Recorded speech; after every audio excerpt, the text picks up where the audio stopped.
The world we live in is Yep. just full of contrast Yep. that allows us to figure out what we want and what we don't want. Yeah. And that's how we evolve. Because evolution, I learned, that's the goal. We're meant to evolve Yeah. as an individual soul and humanity.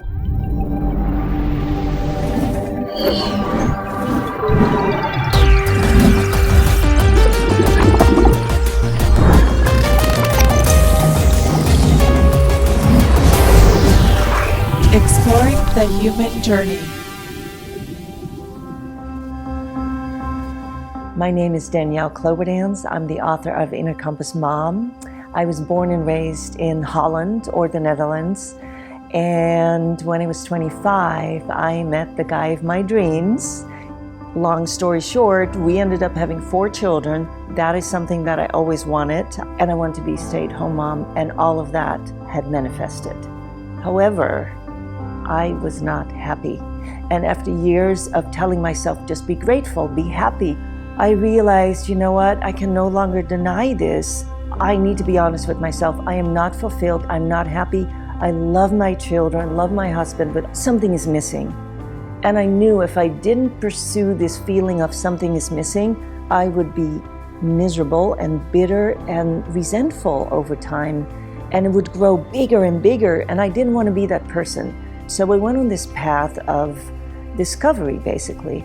I realized I needed to go find some answers. Why am I here? What is my deeper purpose, if I have any? And how do I find joy in my life again?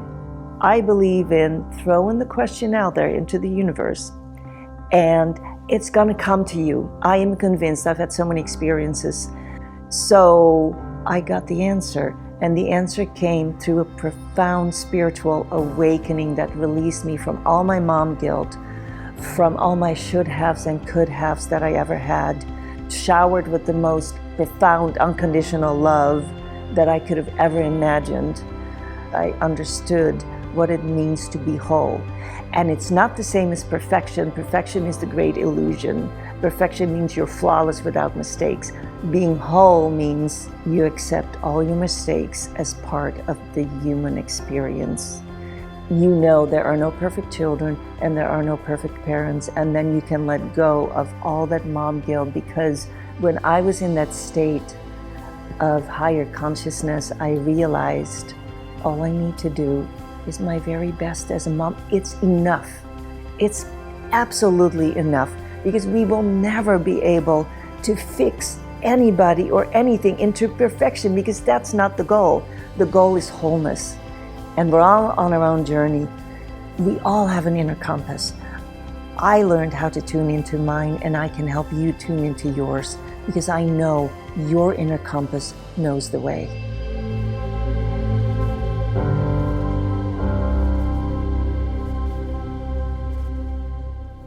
Hi and welcome. I'm so glad you joined us. I'm glad to introduce to you Danielle Kloberdanz. She's got this book, Inner Compass Mom. It's a great book. And Danielle, I've got to tell you, the Inner Compass Mom is a great niche market, but wow, I got so much from the book.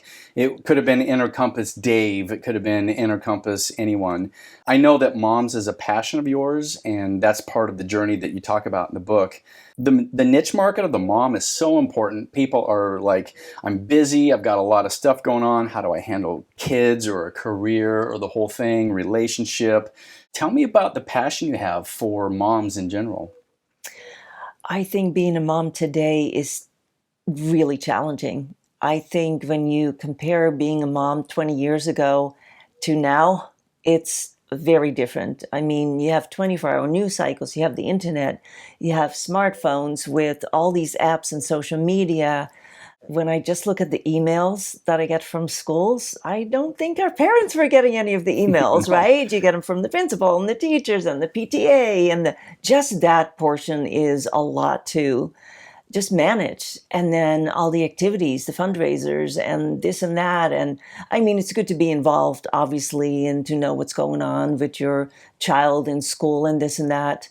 But on top of, what we're supposed to do as a parent regarding their kids' education, there's also other stuff to manage. Now we have to manage the world news And our kids are exposed to it now Yeah. too. And our kids are on social media, or even if they're not, they hear about it. And there seems to be such an increase in anxiety Yeah. among everybody, Yeah. basically. I think that's the big message that came through between COVID and world wars is the anxiety is so heavy right now. Everybody's dealing with it. Everybody was inside their house, whether they were masked or vaccinated, and then they come out and then they have to deal with the other person that is not, whatever that paradigm is, whatever side they were for and against. And there's so much anxiety in the world right now. Yeah.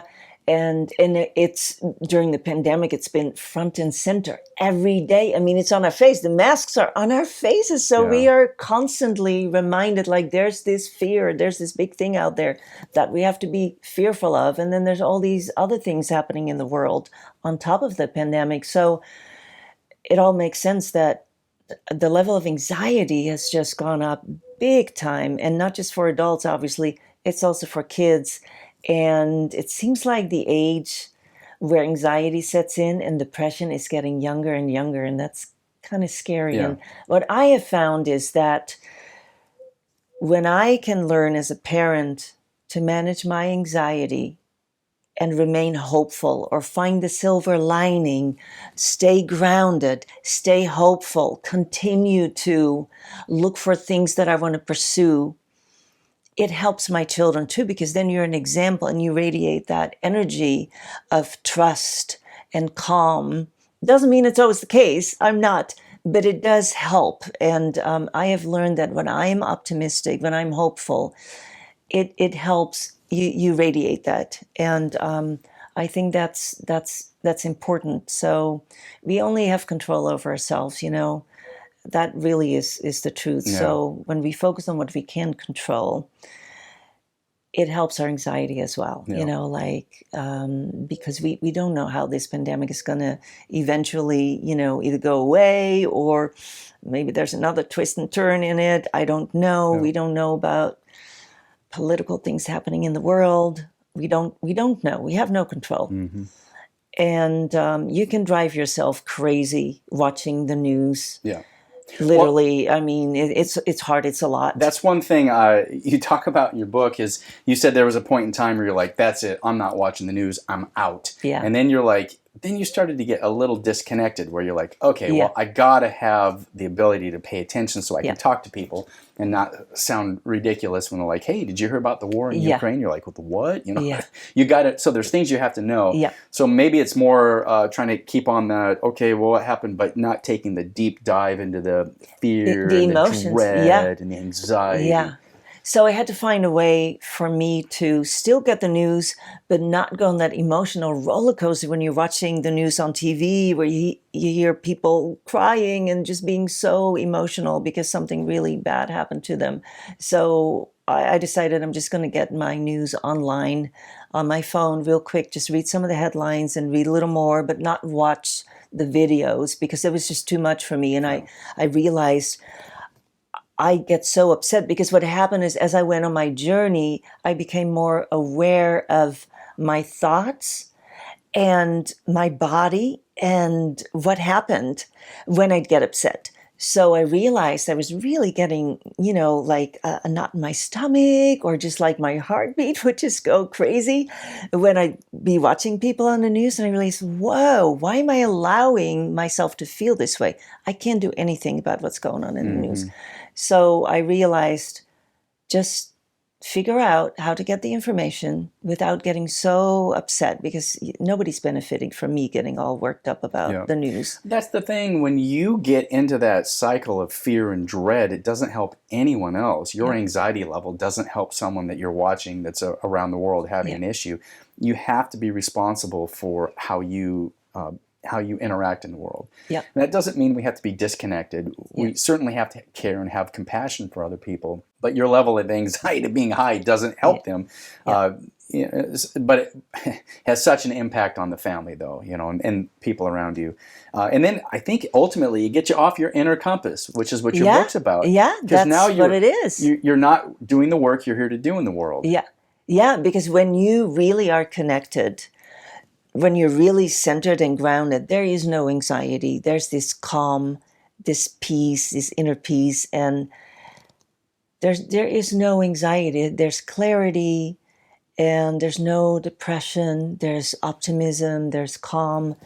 And I know there's a way to get back into that state. It might be a little bit of work. It might need a little meditation or being in nature for a little bit or doing some breathing exercises or maybe even journaling, things like that.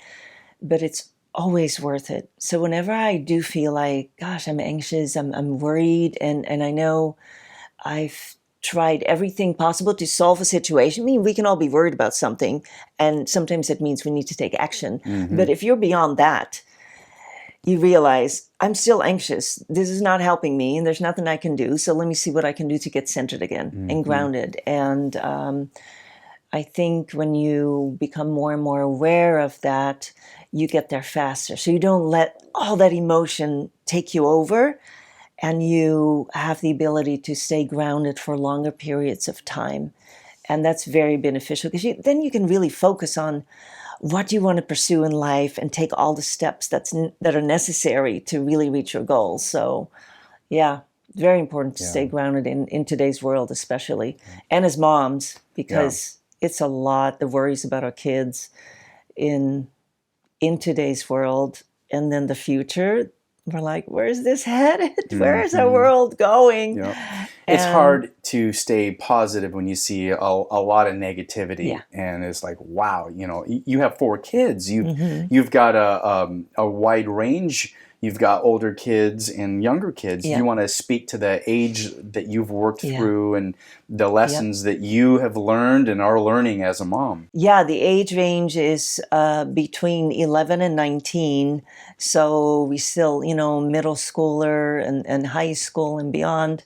And things have definitely changed. Like when our oldest were in middle school, everybody started getting these smartphones, and social media apps like Instagram was just kind of coming out. And I thought, well, I don't want to be a mom who says no to everything in the latest developments. I just wanted to be embracing it and like, don't shut it down. It's technology. It's part of our evolution. Yeah, that's a good point. Yeah, it's part of our evolution. It's not going to go away. It's not going to go, and it's not meant to go away. I don't think. I think we need to learn how to manage it. But I wish I would never have given him social media. I mean, I think a child needs to first know who they are, their identity, know who their real friends are, and before they get on social media. So you're telling me that social media isn't going to tell them who they are and who their friends are? No, I think, they certainly do tell them that stuff, but it's in the fake realm. Yeah, so I was just totally innocent about it. Like, I'll just get my own Instagram account. I'll just follow them and this and that. And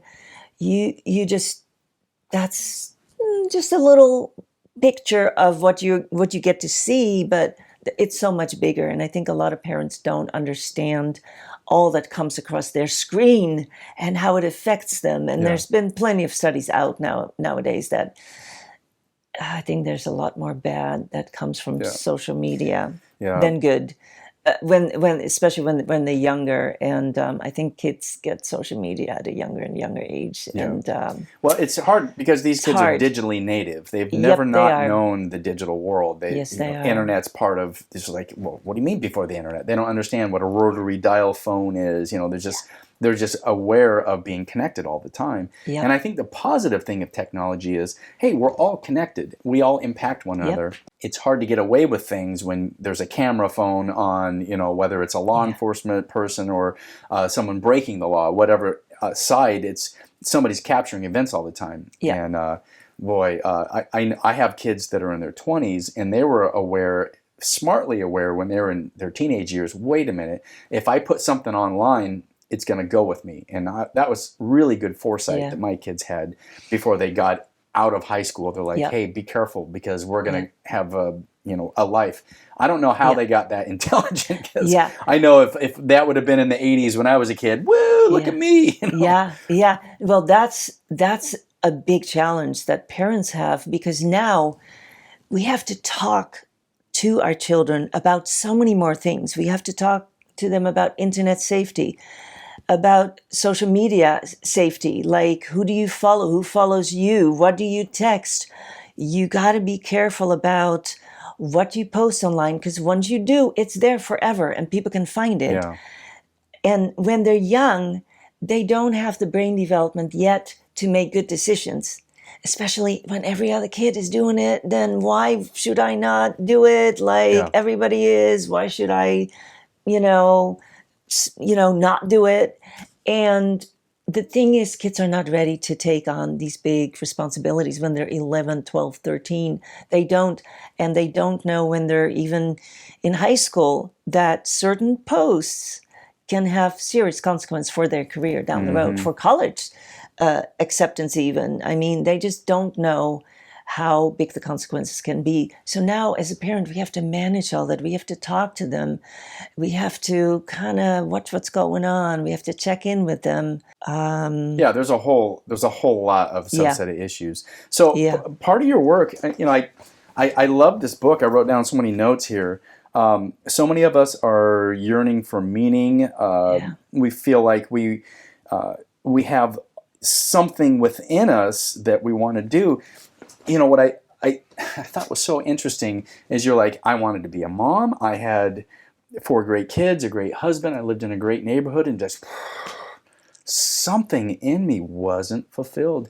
Talk about that. Because a lot of people have that, whether they're a mom or a dad or a kid or whatever. So I always, for as long as I can remember, wanted to be a mom, wanted to be a stay-at-home mom. I never really cared about a career, even though I went to college. I studied developmental psychology.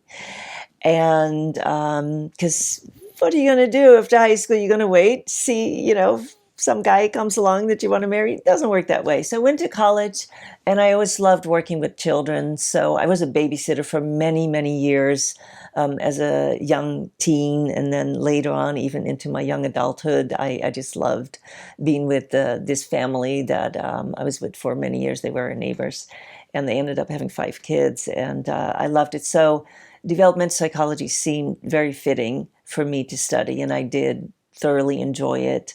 But I never cared about a career. I wanted to be a stay-at-home mom. So when I met my husband, I was living in Holland at the time. That's where I was born and raised. And then actually at my sister's wedding in the U.S., because she was working here on a work visa for a couple of years, and she decided to get married. I met my husband at the wedding. And what do you know, 9 months later, Jim and I were married. Oh, wow. And then we did wait for a couple of years with having kids because, he wanted to get his master's in business. And we didn't know each other that well. We had well enough to know, like, you're the one for me. But we decided to wait. So about 3 years later, after we got married, we had our first child. And then another one, and then I thought, I think I'm done. After 2, this is so much. I don't think I can handle more. And then through various events, I became convinced that I wanted more kids. So we had 2 more. And even though it's really hard, of course, it's very busy, it's demanding. But I thought it'll get a little easier once they're, out of that newborn phase, out of the diaper phase, the terrible 2s, and it did get easier. A lot of things got easier, but now you're dealing with 4 different personalities, 4 totally different kids. They all need something else. What works with one kid does not work with the other.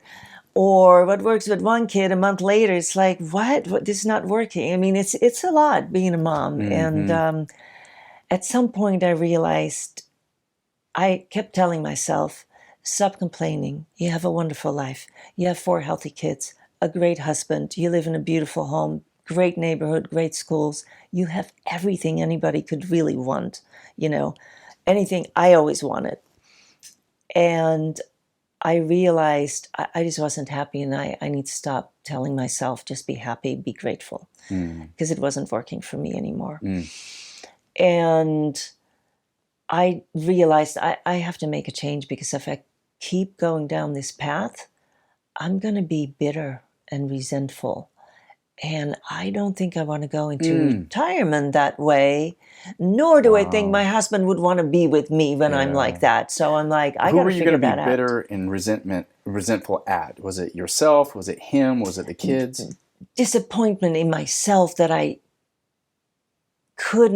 had all these expectations of myself that I should be able to do everything like with a smile on my face and have all this energy to do activities with my kids and do all kinds of stuff.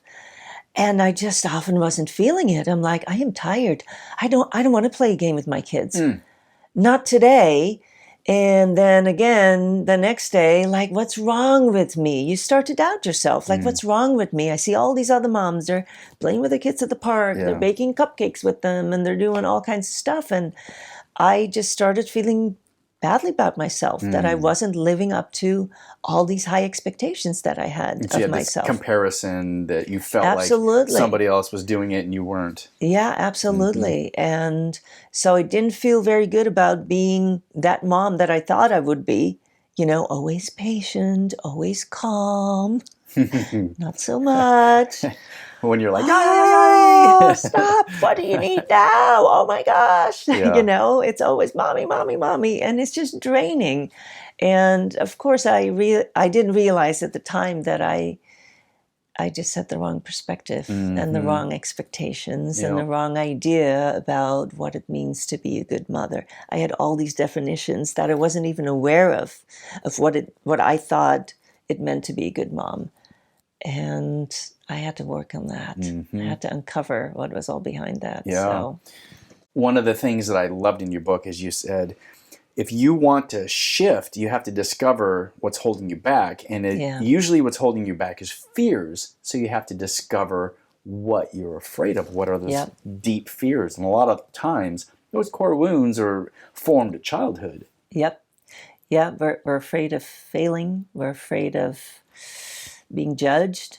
So we judge not good ourselves. Enough. We're not loved. Good enough. Oh, that was my big thing. We're going to be abandoned. That was my big thing. I always felt like I'm not good enough. I always felt like I was walking on eggshells. Like I was always so insecure. And all my life, I don't know when that started. As long as I can remember, I felt insecure. Whether I was talking to somebody or afterwards having had a conversation with someone, I would doubt myself, like, what did I say? Did I say anything to upset? Did I upset this person? Did I like hurt anybody's feelings? Or did I say this or did I say that? Like, oh my gosh, if I said that, that was so stupid. Like, like constantly being insecure about myself and not having that confidence. And I just always admired people who came across as like very self-secure and confident, and they knew what they were saying, and they were just really present and grounded in themselves, and I always wanted to be like that, but it seemed like that was not going to be me. That was just not who I was. And I definitely had to go on my journey to figure out where all those insecurities came from and unravel those limiting beliefs that I had about myself and all the fears behind it. Well, to that point, you talk about your awakening, and during this awakening time, you begin to learn to manifest by visualizing, and you had to visualize what you want. And then you talk about, well, the first thing is you got to know what you want. And so many people like, I don't know, I just want to be happy. Well, what's happiness mean? Oh, I just want, sex and money are a big driver for most people. I want love, and I want, the means to do what I want to do, and that's a big issue for a lot of people, but you got to know what you want. So talk about that process of figuring out, well, what is it that you felt you were dissatisfied with? Yeah. Well, so when I realized I wasn't happy and I knew I had to make a change, I was finally allowing myself some space to figure out how I was going to do it. I had no idea how I was going to make a change, but I knew I needed silence, I needed solitude, and it was right at the time where my youngest was going into preschool. So I knew I'd have the Tuesday, Thursday, 3 hours minus the commute, getting your kid there. And all these moms talk about it like it's 3 hours, but it really isn't. Anyway, so you got the maybe 2.5 hours If you tell yourself, don't do the groceries then, don't do the cleaning then, take that time to yourself, at least part of it, Great and just be in advice. silence. And what I realized is I craved reading books again. I was never a big reader, but I was ready to read stuff on spirituality and psychology. And the more I allowed myself this solitude and reading all these books and writing about it, because I started journaling about all these amazing insights, The Alchemist by Paulo Coelho. I love all of his books, The Pilgrimage, and so many more, and Eckhart Tolle, and Dr. Shefali Tsabari, the Awakened Family or The Conscious Parent, books like that, Brene Brown. I just started like devouring them because I was so hungry for Yeah. something other than mommy, mommy, mommy, Yeah. like there's a whole world out there. And I was just so into my own world with my 4 kids and Yep. school and sports and birthday parties that I just completely lost that part of myself that loved knowing and learning about spirituality and psychology when I was younger, when I was a teenager, a young adult. And then you start having kids, and just that space for it, that room for it just gets smaller and smaller. And then you're all about the baby and the child and, Yeah. and your family. So anyway, I started reading, and that really kind of inspired me and energized me. And I started getting up at 5 a.m. so I would have extra time to Yeah. myself before the whole family would, like wake up the house basically. And I started journaling, and I just really started asking all these questions like, oh my gosh, what about this? What about that? And I'm a big believer, I'm convinced because I've had the experience many times now, that if you really want to know an answer, it is out there. The answer to your question is out there. And if you want to know it, strong enough, if you really want to know the answer, it's going to come. Know it's going to come, be convinced, and know how to follow the signs that will get you to the answer. And I've done it many times, and it's amazing when you learn to follow those signs. And that's how I got many answers. And that's actually how I got to my awakening moment that lasted almost a week. The spiritual transformation that really took me into that much higher level of consciousness in which every problem was solved, basically, in which I was made whole, in which I was forgiven, in which I understood forgiveness and forgave everybody else that I might have been holding a grudge against or was still mad at or whatever. There was no more duality. It was all solved. It was all one point of view. There was no more bad, no more good in the world. It was just all contrast. Yeah. Contrast is great. It is the world we live in is just full of contrast that allows us to figure out what we want and what we don't want. And that's how we evolve. Because evolution, I learned, that's the goal. We're meant to evolve as an individual soul and humanity. Well, I got to tell you, I had a huge epiphany when I came to the part in your book when you're quoting someone that says, the journey of the soul, the whole point of consciousness is to grow and expand. And I went, oh, that's why we love novelty. That's why we love new things. The world will never get tired of new music. We'll never get tired of new stories, whether it's through music or a play or whatever.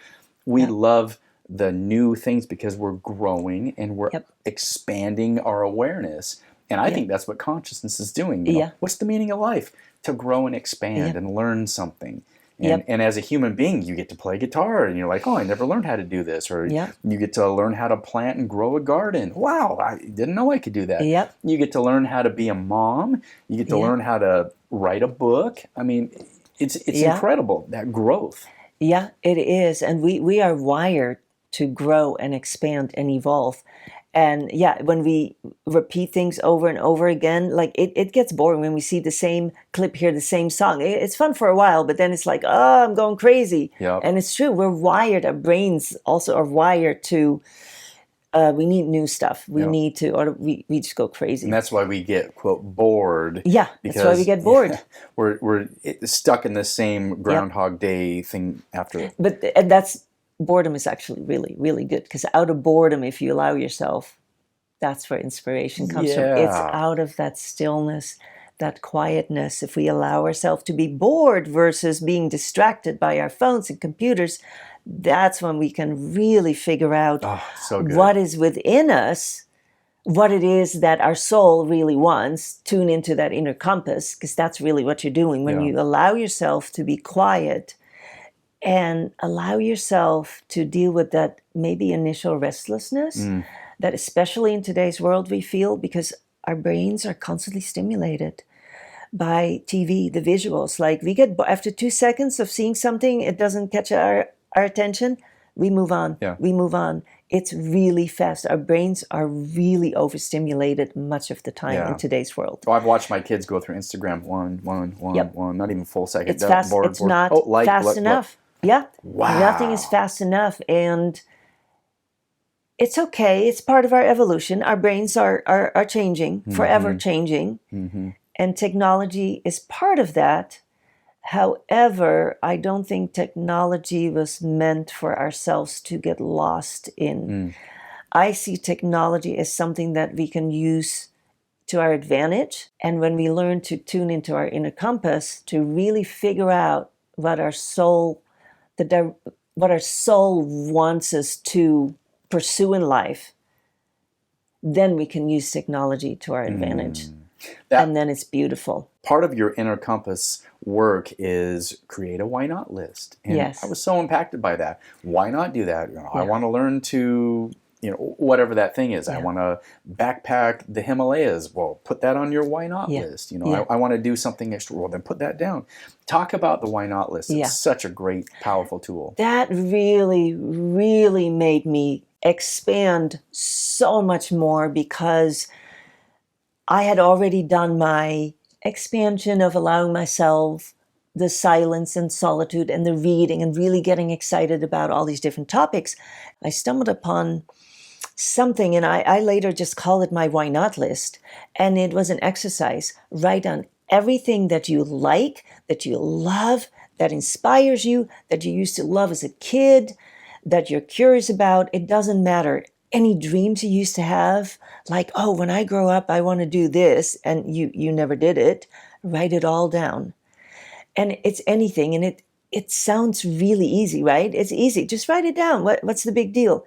It's a really big deal, because before you even write something down, if you pay attention, there's this voice in your head like, yeah, you're not going to write that down. No, that's just so stupid. Oh my gosh, you really think you can write? You really think you can write a book? Oh yeah.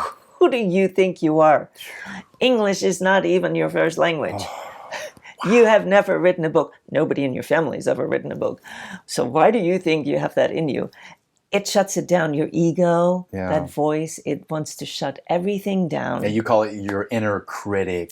Yeah, your inner critic or your censor. Good. Yeah. And so, but when you allow yourself to take this list, creating this list seriously, it's amazing what happens, because even when you hear, there's no way I will ever do it because my family thinks I'm crazy if I ever do this, or I'm not smart enough, or whatever it is, and you write it down, and then you start working with it, you actually are working on all those voices, or your ego basically telling you why you're never going to do this, why you shouldn't do it, why you're just not smart enough, whatever. Because you got to work with that fear. That's the sweet spot. You're forcing yourself to write it down anyway, and then you work with all that anxiety and all the fears and all the worries, and you start chipping away at them by picking something that's really easy to achieve. And then you pick another thing that's really easy to achieve. For me, it was, for so many people, it's going to sound so simple. Like, why did you make that such a big deal? Like, why was that so hard for you to pursue? It was going to the beach by myself without anything to do. just by myself. Wow. I'm wasting my time. That's so selfish. You have stuff to do at home. There's laundry. You should be cleaning the house. Big time. Which is always like, Sure. clean your house. Look at how filthy it is. Jussie, you need to do that. Oh my gosh. It was just on and on and on. Yeah. And it was so hard for me to just get in the car. I'd have to plan it, obviously, when the kids were in school. Get in the car, go to the beach. And then I finally did it. Oh my gosh, what was all going on in my head? It was crazy. So here's the sand. There's the ocean. So what am I supposed to get out of this? I can't enjoy it. I'm still thinking of my to-do list. Yeah. I still think, this is so selfish. I'm wasting my time. I should just get home. Just go back home. This is ridiculous. Mm-hmm. And then I just learned also that part of that had to do with living a very hectic life. We're constantly stressed. We're going from one thing to another. Yes. We have all the to-do lists, and we get into this hyper state, and it's stress. And it takes a while for the nervous system to just calm down. So I also learned that not only did I have to kind of struggle with my mind, I also had to allow my body to just calm down. And the more hectic my day had been or week, the longer it would take for my nervous system to calm down. And I just had to accept that as reality. Yeah. And once I just surrendered to that, I learned to just be in the moment, enjoy the sand, enjoy the sun, the wind, and really use all my senses to just get really grounded. Yeah. And it was amazing when I allowed myself that space to basically decompress and recharge. Basically, I started to fill my own well. Instead of always giving to my family, I started doing things for myself. And it shifted me. It made me just more inspired, happier, because I knew even when I had to deal with the kids, I knew tomorrow or in a few days, I'm going to do this thing for myself, and I know I'm going to enjoy it. Yeah. I have that on the horizon. Yeah. So now I can manage whatever my kids need a lot better. And that's the whole thing. Well, I love the adage that self-care is health-care. And Yep. it's so important, especially for adults, Yep. moms, people that are busy, got to take time Yep. for self-care. And Yep. I love that you did that. You modeled for people, look, I could have a bunch of reasons to feel guilty about this time, but I'm taking this time for me. Yep. Because if mom's happy, the rest of us we're all going to Yeah. get our needs met, because mom's Yep. going to have the energy, because her cup is Yep. going to be giving from being overflowing rather than, oh, I'm burned out. Yeah. So the whole thing about conscious awakening Mm-hmm. is waking up to false and limiting beliefs. And I Great. had a major false belief and limiting about what it means to be a good mom. Ah, The way I defined being a good mom was you have to always be there for your kids. You have to give everything you've got. Kids are number one. Your family's number one. Don't be selfish, taking time, to yourself beyond just some basic needs. And make sure they do well in school. That was a big one too. Make sure they do well in school. And, I had this whole, beyond just the day-to-day stuff, I had this whole idea of, and I was not aware of it until I had my spiritual awakening and I saw all my false beliefs just being shattered, and this whole new healthy healing belief, healing perspective was revealed as soon as my false belief was shattered. I just knew, oh my gosh, I just had the wrong perspective all along. Mm-hmm. I thought if my kids do well in school, they'll go to a good college. I didn't need them to go to Harvard or something, but go to a good college and then get a good job, have a good career so that they don't have financial worries. And then maybe they'll get married and have kids. Yeah, move out of the house. And like I was pacing everyone to follow that path and check the boxes, right? Mm-hmm. Because what would likely happen if that were all to happen? I didn't have to worry about my kids. It probably meant that I did a really good job, Yeah. right? And when I had that transformational awakening that shifted everything in my life, I woke up and I realized, oh my gosh, that's the biggest nonsense. That's not what it's about. It's about my false beliefs about motherhood. It's about something I already learned on my journey, but I wasn't aware until that moment.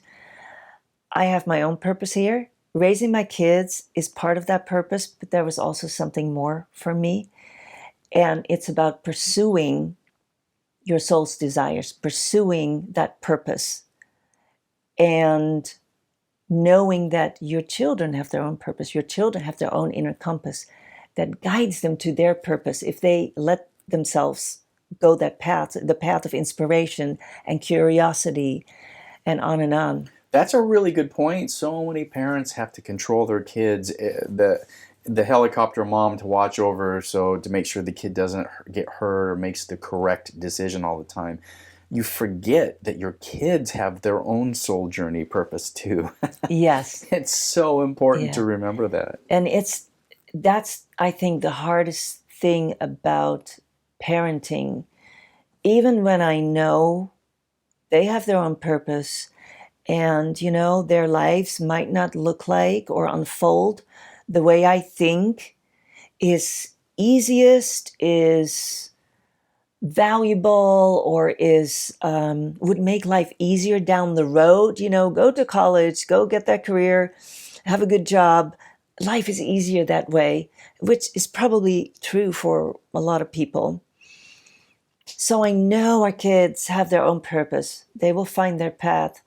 I still have to guide them. I still have to set boundaries. I still have to keep them safe.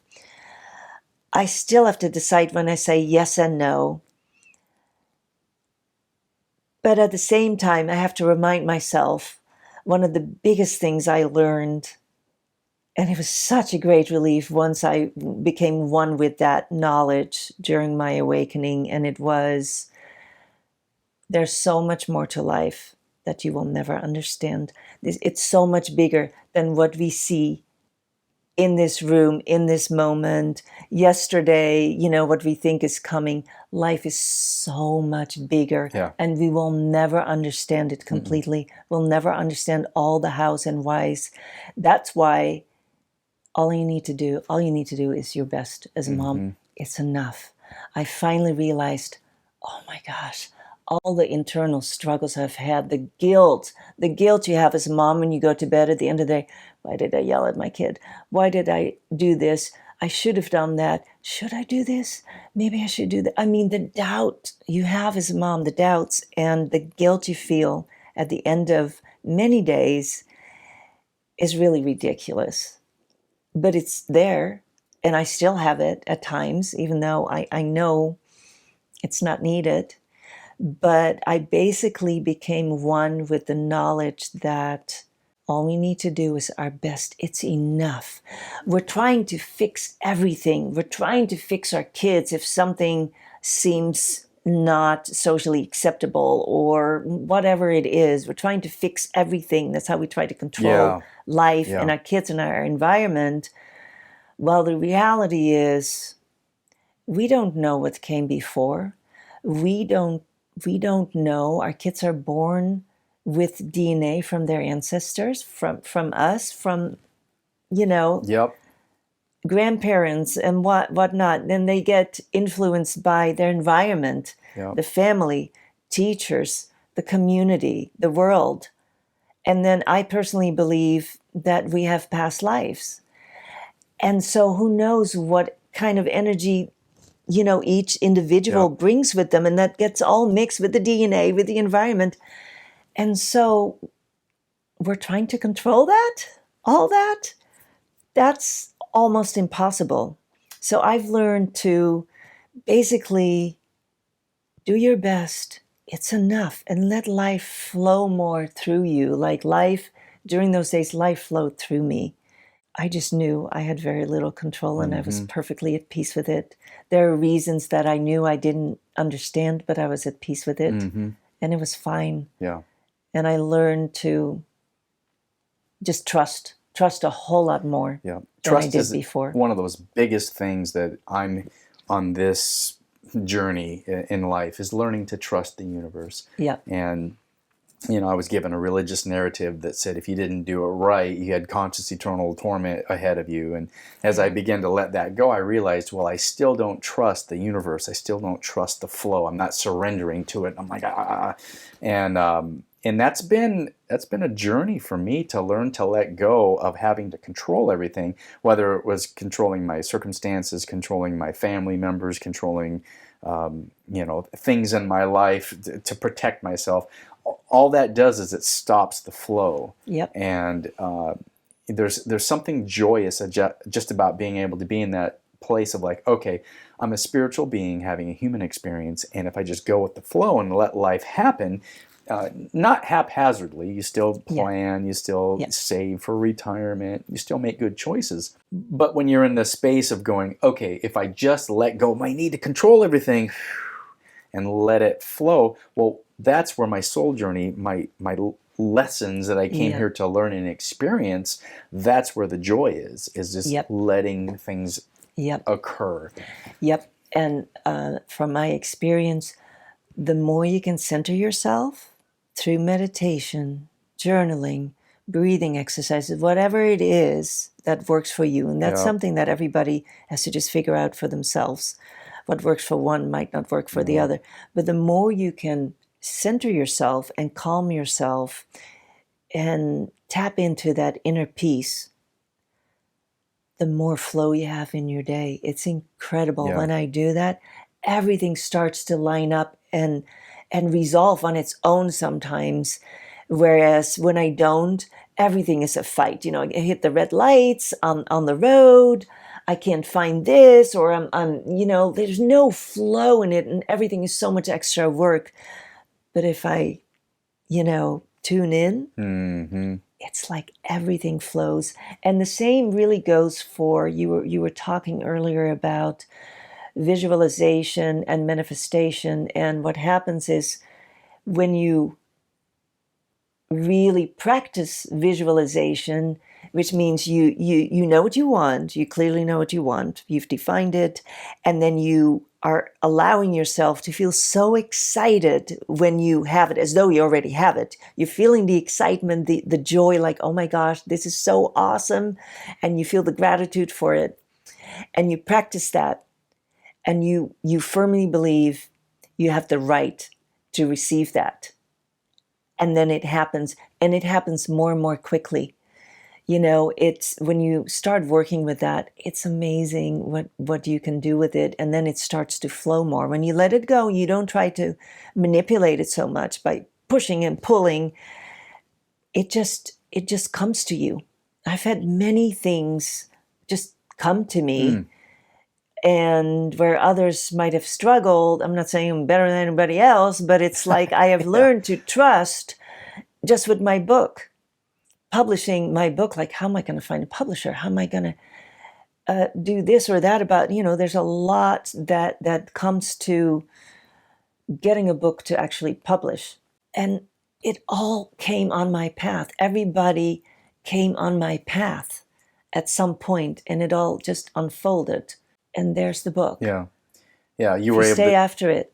Get in the flow. Yes. And trust it comes.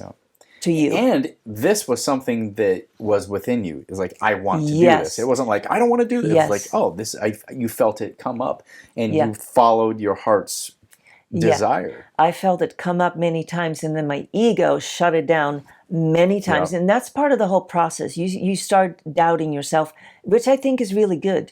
You should always have a level of doubt, a level of, skepticism. Well, you talk about your fear and your doubt helping guide you. Oh, what am I afraid of? Oh, well, that's what I need to work through. Otherwise, we become impulsive, and we just start without thinking it through. Is this really something I want?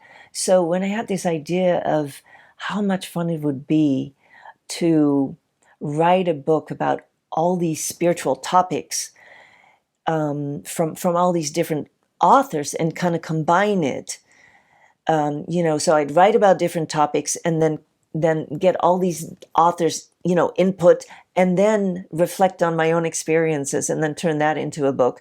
That idea started a year before I had my spiritual awakening, by the way. Oh, wow. So I'm like, oh my gosh, that would be so much fun. And I'd already learned whatever inspires you, whatever brings you joy, that's your soul talking to you. Yeah. So I knew, oh my gosh, this is amazing. And they're like, yeah, how are you ever going to do that? Yeah. Come on, you're never going to do that. So it gets shut down. But I kept it on my why not list. Yep. And every now and then it would bubble up. I'm like, oh my gosh, that would be so much fun. And it would get shut down. But one morning, after I had done some meditation and just kind of having that time to myself, that space, I was more in that space of there's no time. There's a sense of timelessness. Mm-hmm. And you get into that higher level of awareness. And I just knew, you're meant to write this book. Just go do it. And then I kind of held on to that feeling. Hold on to the feeling, feel it deeply, and say it. You are meant to write this book so that it stays with you stronger. And from that moment on, I'm like, okay, I'm going for it.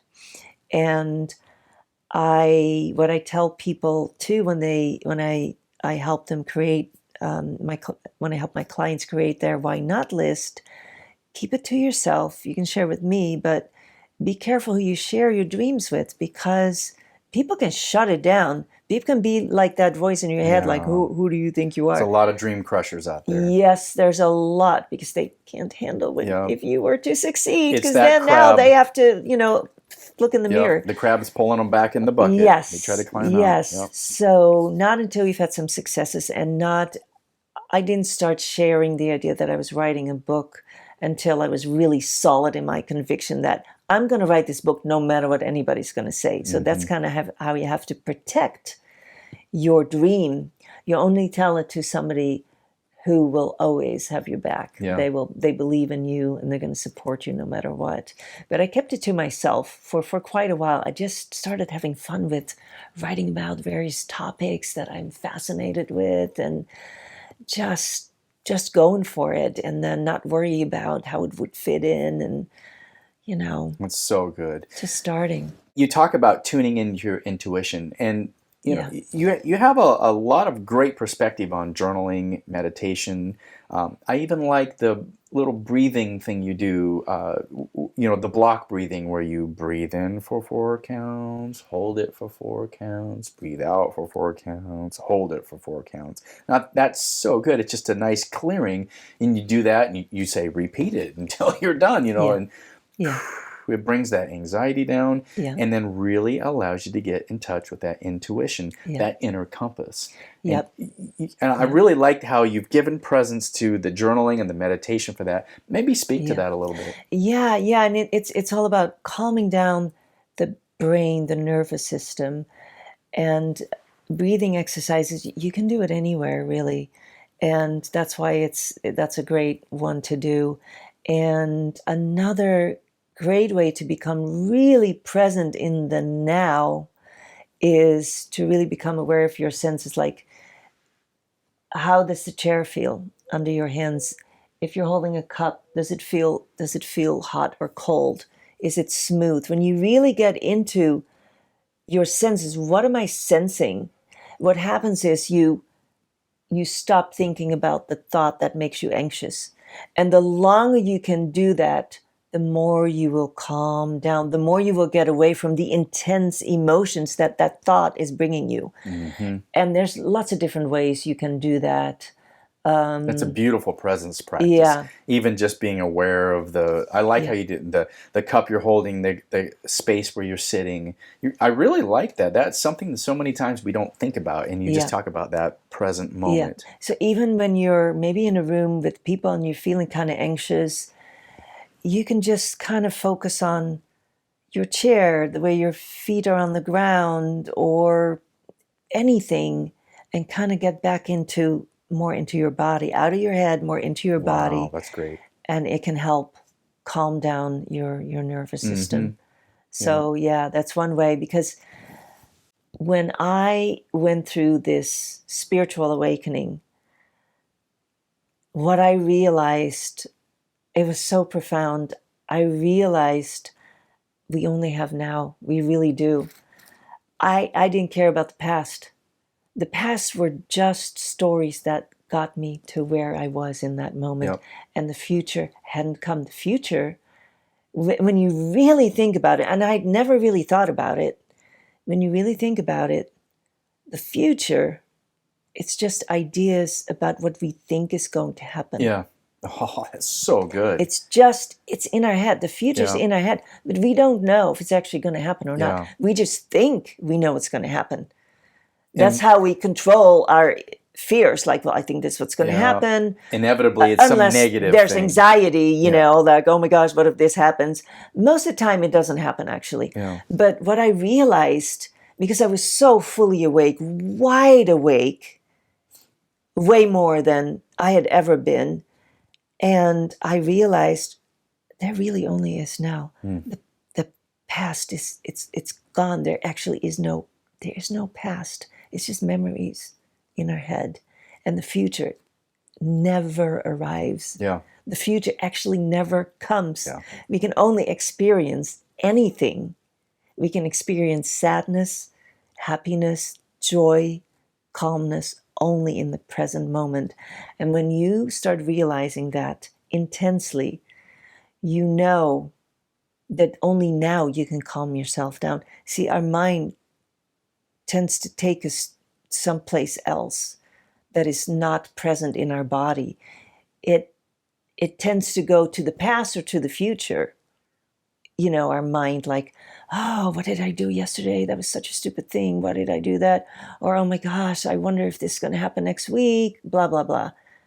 We're always somewhere other than the present, usually. But when we become really aware of the present moment, you will find you calm down. That's the space. That's where you can connect with your inner compass. That's when you can sense what it is you need, you want, what you want to say no to, what you want to say yes to, what you want to pursue. We only have now. Yeah. We really do. So good. Yeah, that level of being in the present moment is so important. Yeah. You can let go of the stories, or the imaginations of what might be in the future. Yeah. Yeah. Yeah. Give a little presence to the meditation and the journaling practice that you developed for yourself. Yeah. Well, when it comes to meditation, I'll be honest, I've never been like very good at it. Like, I'm not disciplined. I don't meditate every day. It's just not my thing. I'm not really about routines, some routines, but not, never really gotten into like a daily meditation. I'm more like a emergency meditator, like, oh my gosh, I've really not been feeling good and I'm really worried about this and that and I can't get grounded. I'm like, okay, tomorrow morning you're meditating, that's more, and then I'll do it for a few days. And it's amazing what happens. It totally works. So I really should meditate more regularly, but I don't. Whatever, it's still working for me. But what I have learned is there are lots of different ways to meditate. I actually one morning was very restless. I wanted to meditate. I knew I couldn't just be quiet and meditate and focus on my breathing. That was not going to work that morning. So I tried a guided meditation, thinking at least when somebody talks me through something, it'll help me. I had no idea what the voice was saying. Like, I was distracted. My mind was just racing, a million miles a minute. And then I thought, okay, maybe there's some guidance, I sometimes tune into. I know my grandpa is one person, I guess, who's been guiding me. I've heard that, and from a medium many years ago, and I've learned in recent years that he is indeed with me through signs and certain experiences. So I'm like, okay, Grandpa, come on, I need something. I need to calm down before my crazy day starts. And I was just guided to a painting, and I just started to just analyze it visually, because I also like to paint just for a hobby. And I was just very intensely looking at all the colors and the brush strokes and the shading and everything. And after a while, I realized, gosh, I'm completely calm. So you can meditate visually, auditory. You can even lay under a tree and just watch, the leaves and the branches. That's one thing I've learned for myself when I feel like I'm supposed to have a way to meditate. It doesn't have to be cross-legged in a lotus position with your hands in a mudra. It can be anything. It can be focusing your awareness on the nostrils. So when the breath comes in, and you hold it for a beat and the breath goes up. Yep. And even just doing that for 4 counts, like Yep. you need to block breathing, that is that centering practice Yes. that I can do. And I don't have to do it for an hour. I don't Yep. have to be like, oh, the great yogis, Paramahansa Yogananda said he would meditate for 6 hours a day. Oh, I'll never be like that. Why don't I have to do that? It was his journey. Yeah, exactly. We tend to fall into the trap of comparison. Yes. Oh, I know so-and-so, she meditates every day. He meditates every day for like half an hour, whatever. Why can't I do that? And so then you have to work with that false or limiting belief, because does it matter? No, of course not. You are you, and whatever works for you might not work for another. Yeah. So, and sometimes I use even journaling as a way to meditate and calm myself down. Like, there's something about the pencil on the paper, and I have a real pencil. I don't even have a pen. It's just, there's something about it that gets me into this really relaxed state, and I don't even focus on what I'm writing. I'm just coming up with some words, and I just feel how the pencil goes on the paper, and it just gets me into this flow. It's this flow that just feels so wonderful. That's great. And then inspiration comes, and sometimes synchronicities will start, and ideas or visions, and it just starts because you get out of your head.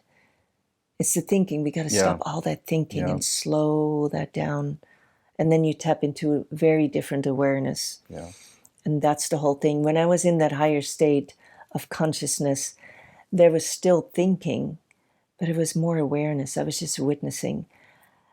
It wasn't my mind that was constantly going from one thing to another. It was just so wonderfully calm and peaceful. It was just a thought would come and go. Yeah. I was just witnessing, just observing in the moment. You could release what judgment. was happening. There was no judgment at all. I was just observing. Being the witness. Just witnessing. Yep. I was in the world, but I was not of the world. It was just, life was just flowing through me, happening right in front of me, flowing through me. And I had no need to manipulate anything. I didn't need to fix anything.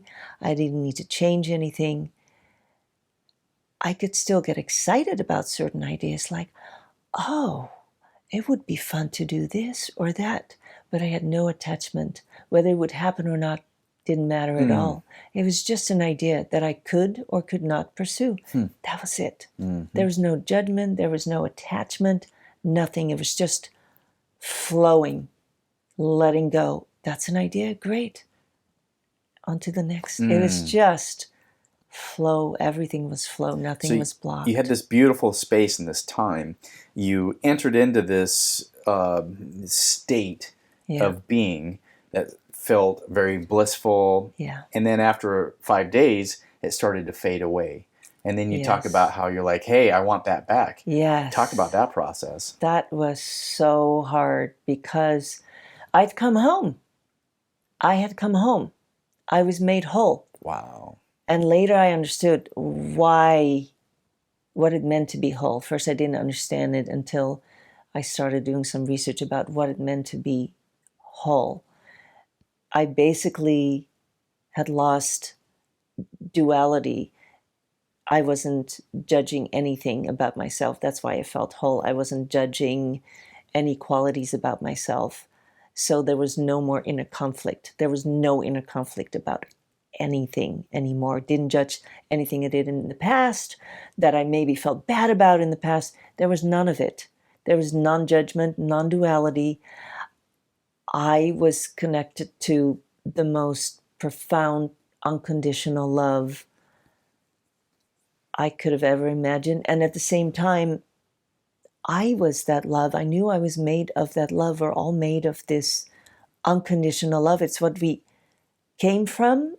We're still connected to, yet it's our source. It's just the most incredible experience that I try to put into words in my book, but no words will ever do it justice. Yeah. So it was unconditional love, complete acceptance of who I was, how I had lived my life. There was no judgment. It was all about learning and growing. And I had learned and grown, and that was all that mattered. That was all that mattered. There was nobody judging me, even though I didn't feel anybody or sense anybody. I sense I'd come home. I'm now connected to where I came from, to my source. And Beautiful. it's unconditional love, complete acceptance. There's no judgment there. And the inner peace and the level of trust was so complete. It could not have been more complete. So after 5 days or so, I started getting some human feelings again, like a little bit of anxiety here and there. And that would trigger, oh my gosh, what's happening? What's happening? No, I can feel good. Like, what's going on here? And I'd come home. It was my birthright. This was how I was supposed to feel. This is how we are supposed to feel. We're supposed to feel unconditionally loved Yeah. and love unconditionally as well. Yeah. We're supposed to feel that incredible inner peace and trust. No matter how life will unfold, there's an incredible trust that we don't know why or how, but we just trust. I can't explain it, but it's there, and it's the most complete feeling you can ever have. And then it started fading away, and it was really hard to accept. I guess I don't know how to get it back. Mm-hmm.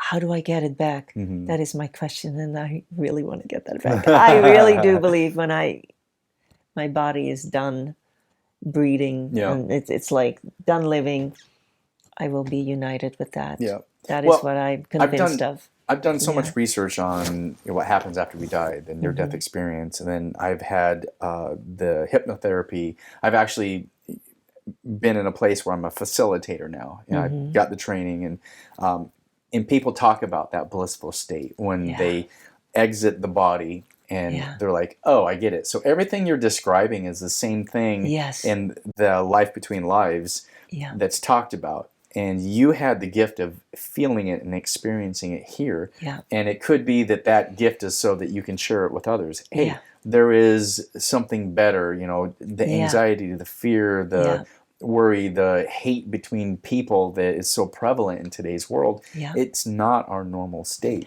Yeah.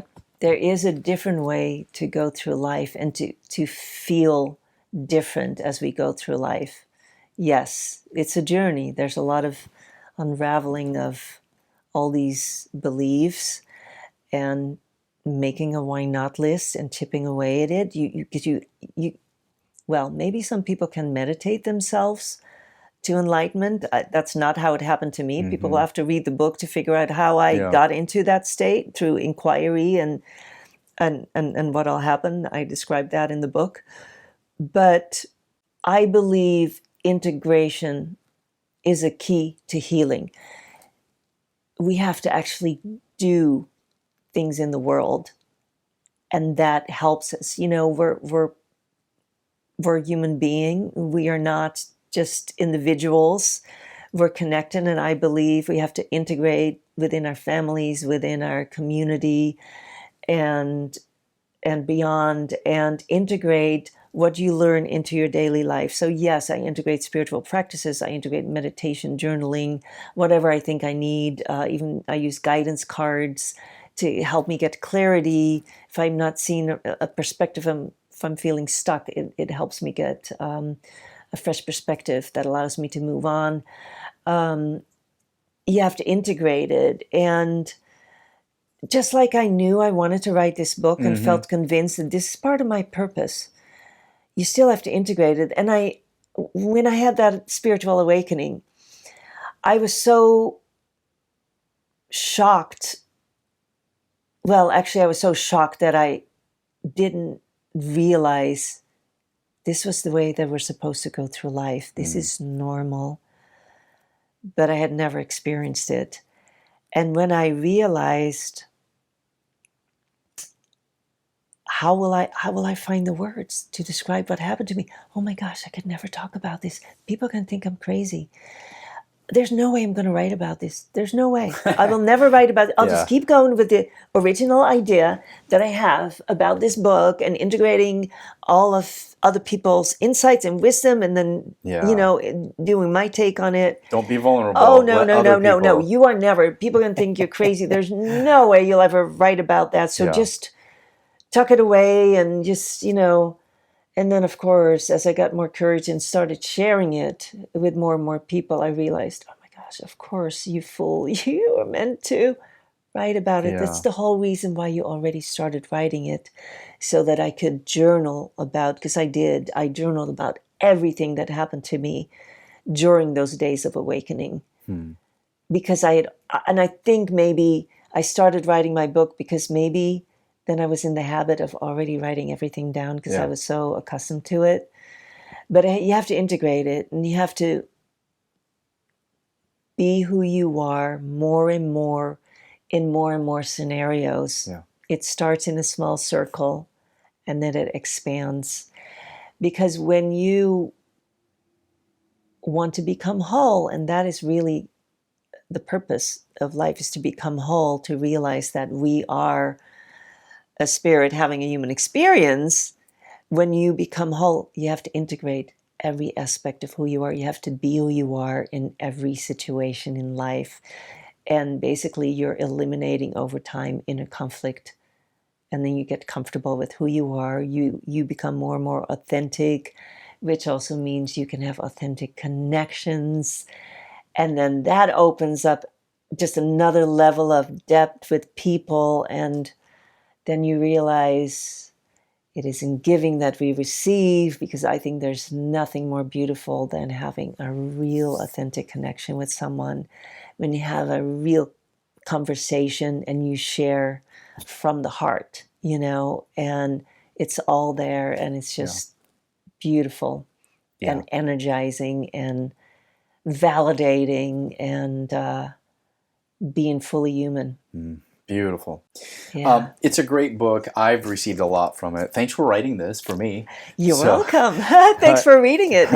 Well, I like, even at the end of the chapters, you've got some summary points, and, even just looking through these are great reminders of things that we need to do and reflect on in our own life. It's really well put together. There's a lot of just really beautiful points that you make in here. And you are inspiring people to go beyond what the realm of our status quo. Find your enthusiasm, your joy. Joseph Campbell called it following your bliss. Yes. That thing that lights you up. And I like how you call it your enthusiasm. Yeah. What are you enthusiastic about? That's that inner compass guiding. And then don't let fear hold you back. Let fear be your guide. What are you afraid of? Oh, I'm afraid of this thing. And well, maybe that's what you need to lean into. And where's that journey from? Like you say, is it ancestral? Is it past life energy? What is that thing that you got to work? Is it childhood trauma? You're here to evolve and expand. It's great. You've laid it out well. I've got a lot from it. So if there is one thing that you want a mom to know about this book. I know it says Inner Compass Mom. I'm convinced that Inner Compass Living, your parent company, is inclusive and it's not just for moms. But if there's that one thing you want that person to know, what would that be for you? Acknowledge if you're not happy. Be honest with yourself. Allow yourself to pursue things that inspire you. I guess it's going to be more than one thing. And know that you can create very small changes and integrate it in the life that you are already living. You don't need to take a sabbatical. You don't need to go to India for a month and go on a meditation retreat. You can do that if your life allows you to do so. You don't have to. I didn't do it. I didn't go to retreats. I didn't take time off. I did take time to myself. You can create major shifts in your life by taking tiny little steps. And I write about them in my book. They're easy to do. Well, they're not easy. They're simple. They're not always easy to do. Yes. But you can do them if you really want to make a change. You can do it slowly integrating it into the life you're already living. and you will see the shift. So before we go, I think it'd be really fun if we actually put into practice pulling an oracle card, because a lot of times people are like, what's an oracle card? What's that whole thing about? So I know you have The Good Tarot by Colette Baron Reed. She's a great author. I love her as a director, and I love these cards. So go ahead and give some explanation. Yes, so basically what you do when you want to work with these cards is, as you shuffle the cards, you think about a question that you have, like, gosh, how do I deal with this or this situation? Show me the right perspective. Have an open-ended question, like, how do I deal with this situation? Whatever it is. And what's important is that you feel the emotions connected to that situation. Like if you're really angry about something, go feel that anger. As you shuffle the cards, like, oh my gosh, I'm so mad. I'm just so angry. What do I do about this? Show me the right perspective. What am I not seeing? And you just shuffle until you feel, okay, I think it's time, And then you can either fan it out and pick a card, but you got to be kind of, pick the first one that really speaks to you. You can also spread them out on the table or on the floor and then pick it that way. Or you can even just shuffle until, okay, this is the card. This is what I need. I've even seen them fall out of the deck, and that's the card because they like jump out. Yes, I actually do that with the medicine cards. That over time, some cards just shuffle a little bit different, or they're a little bigger or more smooth. So the card that falls out, that's the card that I know I need. So how appropriate. Does it say Empress? The Empress. Oh, beautiful. I'll take it. Yeah. And so then you can there's an accompanying book on it. Yeah, so then read you the can Empress read card. the Empress. Of course, so you have a little description that goes with the card, and then you can read it. This is a wonderful time to give birth to new ideas and experiences. Oh, great. So good. Yeah, I might have written a book. Well, I have my audiobook. Oh, it's good. You do. You've got the audiobook coming out. So, and I'm working on a journal, and I'm working on the Inner Compass guide that will accompany Inner Compass Mom. Yeah. So it's like a workbook so people can work with questions and suggestions and really go into that, little deeper into that journey of awakening. Because it's all about asking questions. You got to start with questions. Yeah. Okay, your turn. All right, I'm going to feel What's the energy. your question? Well, and you don't have to share it. Let's see. Just know it and feel it. My personal journey at the point of releasing this is I've created a documentary, and the documentary talks about how Gail and I lost our firstborn son, and he died of a drug overdose recently. And so now I have this documentary that I produced where I went on a scuba diving trip, and the experience was going with people that are wheelchair users, and I learned that, wow, they're adapting physically, and we all have to adapt in life. And it goes through that journey of what it is. So I think my direction is, well, is the creating documentaries, is that the direction I'm going to start heading in? I've been doing a lot of different things, so I'm going to let that, what does Dave do? There's a card that just popped out. What's Dave do? So let's see what that says. Ooh. That says Four of Fire. All right. Ooh, I got it right here. Let me read that. Four of Fire says a new creative phase, celebration, pleasure and harmony in relationships. Interesting. Dancers have partners, singers have musicians helping them create sweet music, and I find others who are in sync with me and my desires. It's a time for celebrating friendship and all that others bring to my life. A time for revelry and relishing the pleasures of being in good company. Making magic together with others is the focus of this time. Wow. I don't think you have to worry about it. I think you just go with the flow and let things come on your path. That's really good. Well, that does speak to me personally because I'm going through that, and that is really interesting. So Wow, how fun. Yeah. How fun, pulling cards. So there is wisdom. The Inner Compass does have the ability to have spiritual guidance through cards and through other means. So Yeah. So you gave you alluded to it a little bit, where you've got a guide, you've got some things you're working on. Yeah. Tell people how they find out more information about you and what you're working on. It's all on my website at innercompassliving.com. And if they have any questions or would like to share an experience with me, I'd love to read about it. So innercompassliving@gmail.com. I'd love to hear from my audience, my readers. Yeah, beautiful. So, well, Danielle, thanks. Again, it's a great book. I enjoyed reading it, and it's a contribution. So thank you very much. all right, thanks for having me. It was a joy. Thanks for joining us here on Exploring the Human Journey. You can find us as a video on YouTube or listen to us as a podcast. You can also join in the conversation by following us on Facebook and Instagram. For more information, go to the website at exploringthehumanjourney.com.